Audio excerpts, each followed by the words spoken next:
zikir fida.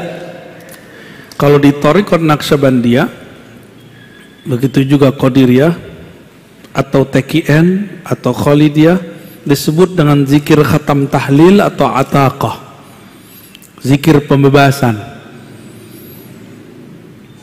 Dalilnya banyak, ya. Man qala la ilaha illallah dakhalal, man kana akhiru kalami la ilaha illallah dakhalal jannah. Siapa yang akhir kalamnya la ilaha illallah masuk surga. Lalu supaya dapat hak la ilaha illallah, Imam Ad-Dusuqi, Imam As-Sanusi menjelaskan dalam kitab mereka, kitab akidah Sunusiyah, Dusuqiyah, disebutkan faidah zikir 70.000. Disebut zikir itqun minan nar, membebaskan hamba dari api neraka. Ya, itu disebut zikir fida. Nah, namun Imam Ibn Arabi punya zikir fida yang lain dengan sholawat. Imam Syafi'i zikir fidanya 4.000 kali khatam Quran. Kalau saya nggak banyak-banyak, Pak. Zikir fida itu zikir ma'rifatullah. Kenali yang engkau sebut, maka engkau diselamatkannya. Selesai. Masalahnya kenalnya gimana? Ya, cukup. Para jamaah ada yang ingin bertanya?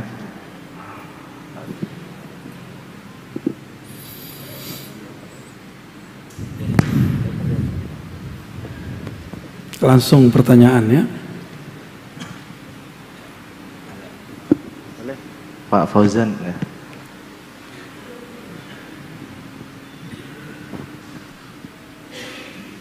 Assalamualaikum warahmatullahi wabarakatuh. Assalamualaikum. Alhamdulillah. Buya, saya ingin sedikit bertanya tentang zikirnya para anbiya, seperti zikirnya Nabi Adam alaihissalam, Rabbana zalamna anfusana wa illam taghfir lana wa tarhamna lanakunanna minal khasirin. Ya. Kemudian zikirnya Nabi Yunus alaihissalam, la ilaha illa anta subhanaka inni kuntu minadh dhalimin. Ya. Ini zikir yang harus diawali dengan bimbingan guru atau cukup dengan mahabbah kepada para anbiya Allah. Baik, sekian. baik. Dulu ada Syekh Abdul Somad Al-Falimbani Al-Makki Al-Madani. Beliau lama di Mekah, lama di Madinah. Waktu di Madinah beliau dapat ijazah kemursidan dari Syekh Al-Kutub Al-Syahir Muhammad Ibn Abdul Karim As-Sammani. Thariqatnya Sammaniyah.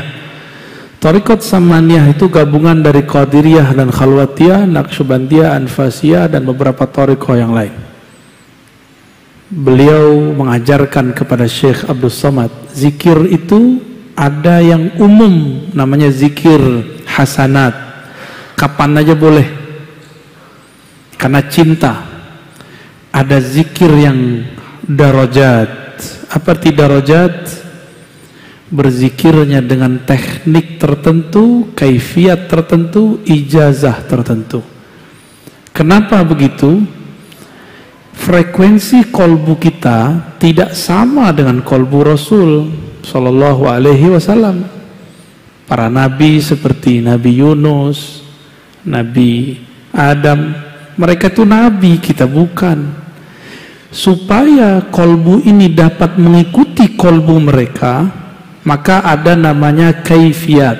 Kaifiyah bahasa kitanya tata cara, tapi AC disebut bahasa Arabnya mukayyif. Apa bahasa Inggrisnya? Air conditioning apa?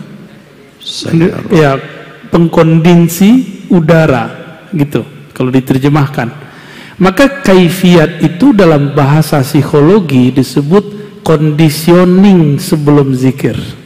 Ini yang mahal dalam thariqah.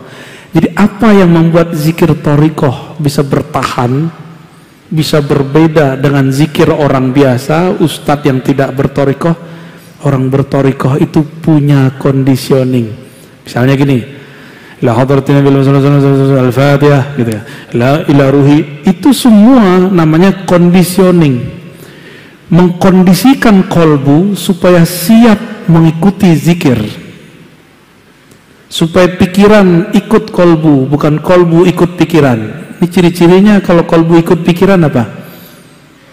Kalau lagi zikir pikirannya melayang, mi'raj ya. Tapi kalau kita kondisikan kolbu dengan baik, akal dengan baik, akalnya ngikut kolbu, yang jadi imam kolbu. Tinggal Bapak pilih yang mana untuk kalau lagi di motor, di mobil, di bus, di kereta, kita zikir hasanat umum. Tapi kalau kita lagi di atas sajadah, gunakan kaifiat. Disebut zikir darajat, zikir yang dengan zikir itu Allah angkat nanti. Kira-kira begitu ya. Silakan diamalkan.